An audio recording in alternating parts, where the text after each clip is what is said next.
A Libyan delegation of experts is due in Guyana shortly to examine investment opportunities here and to look at the opening of a Libyan embassy in Georgetown. The threat of strike action by air traffic controllers are put on hold as discussions continue with the Office of the President. And Agriculture Minister Robert Prasad says verification of losses suffered by farmers are being assessed by 12 teams across the country. The details of these and other stories, the Diamond Mineral Water and Sport and more in tonight's news. Hello, good evening. I am Janelle Prasad. And I'm Paul Moore. With this edition of the 6 o'clock news for today, Tuesday, January 13, 2009. Here's what's happening. Paul. Thanks, Janelle. A Libyan delegation of experts is due in Guyana shortly to examine investment opportunities here and to look at the opening of a Libyan embassy in Georgetown. This follows a meeting between President Bar Jagdeo and Libyan leader Muammar Gaddafi as the Guyanese leader's visit to the North African state continues. Edward Lane reports. Following a meeting in the Libyan capital, Tripoli, between President Bar Jagdeo and Libyan leader Muammar el-Gaddafi, as well as investors last evening, it was agreed that a group of investment specialists will travel to Guyana before the end of January. The specialists are to hold talks with local investors on joint ventures and examine the investment climate here. During the meeting, President Jagdeo, who is the agriculture minister in the CARICOM Kwasi cabinet, also marketed other Caribbean countries' investment opportunities.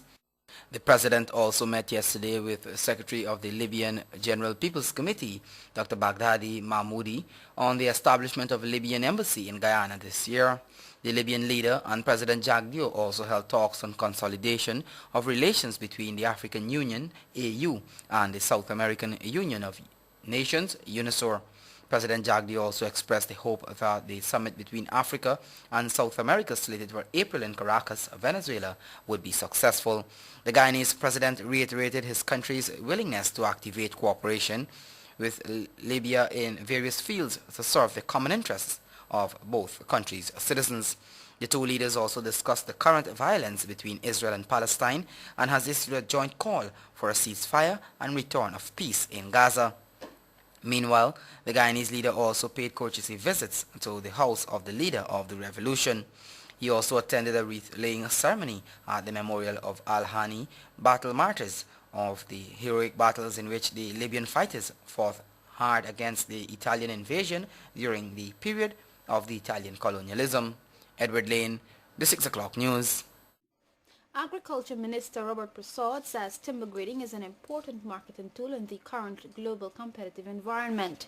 During a presentation of timber grading certificates to persons who recently completed training, the minister also highlighted steps being taken to preserve standing forests and promote sustainable forest management. More in this Shadalal report. Some 120 persons from across the country have been certified as timber graders following training by the Guyana Forestry Commission. Agriculture Minister Robert Prasad says this is a pivotal step since more global consumers are demanding greater assurances of quality. Government has been vigorously trying to promote sustainable forestry management practices and increase productivity and quality by assessing and utilizing lesser-known wood species. The GFC will soon be introducing prescriptions to limit logging of prime wood species in an effort to avoid extinction. With assistance from the Tropical Timber Organization, the Commission will also be promoting kiln drying by setting up 3 community-based facilities in the various counties. This is expected to open up more foreign markets since it is the safest way of ensuring dimensional stability, uniformity, resistance to decay, and quality finish. According to Minister Prasad, the recent initiation of the National Log Export Policy will enable greater value-added activities. In keeping with President Jagdeo's position on standing forests, government is also seeking to take advantage of opportunities provided by the reduced emissions from deforestation and forest degradation mechanism.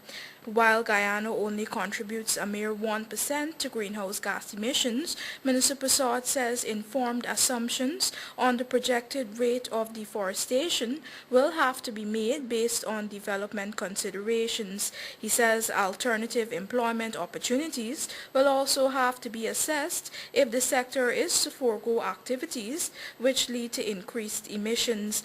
The GFC is expected to submit a readiness plan to the World Bank's Forest Carbon Partnership Facility by February 15, and if approved, Guyana could receive up to $3.4 million for the first phase of implementation. Reporting for the 6 o'clock news, I'm Shardala.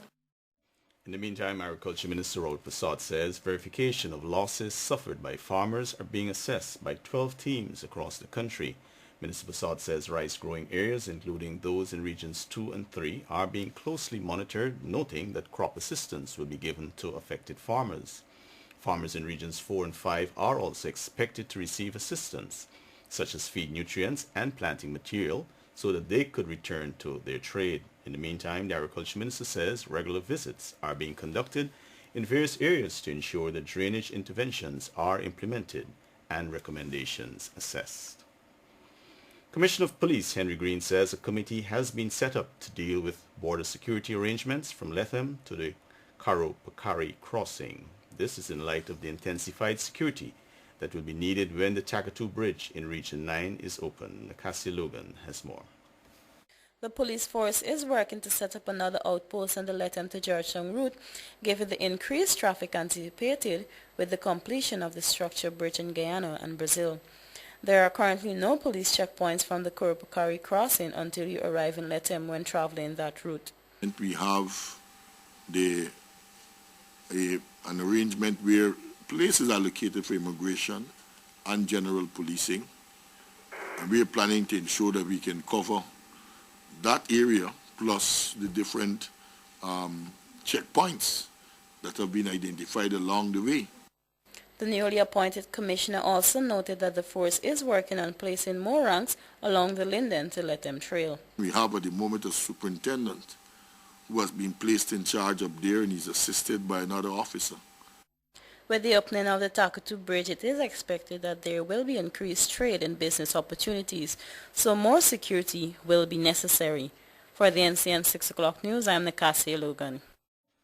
Rehabilitation of drainage structures in the canal polders is expected to begin by March as part of government's plan to revamp the national drainage system.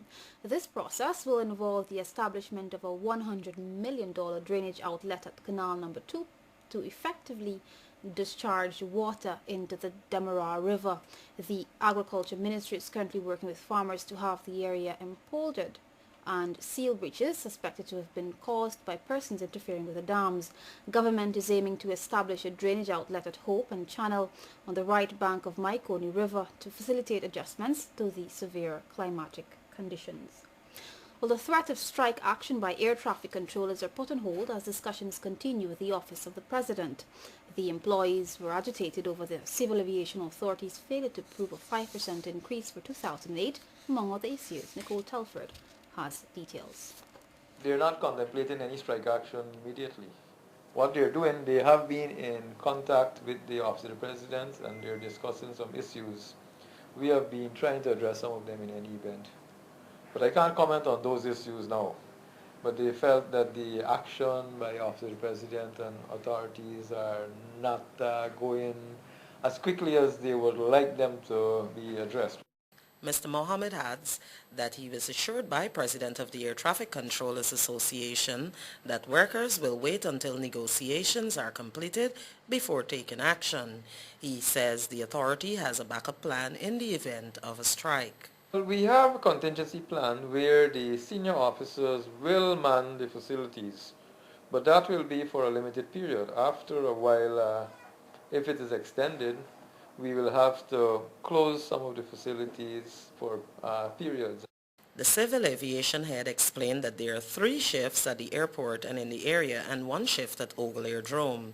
Air traffic controllers threatened strike actions after they were dissatisfied with the authorities' failure to approve a 5% increase and retroactive payment for 2008. They also had grouses with not being able to benefit from duty-free concessions for vehicles, among other issues. Nicole Telford, NCN 6 o'clock news.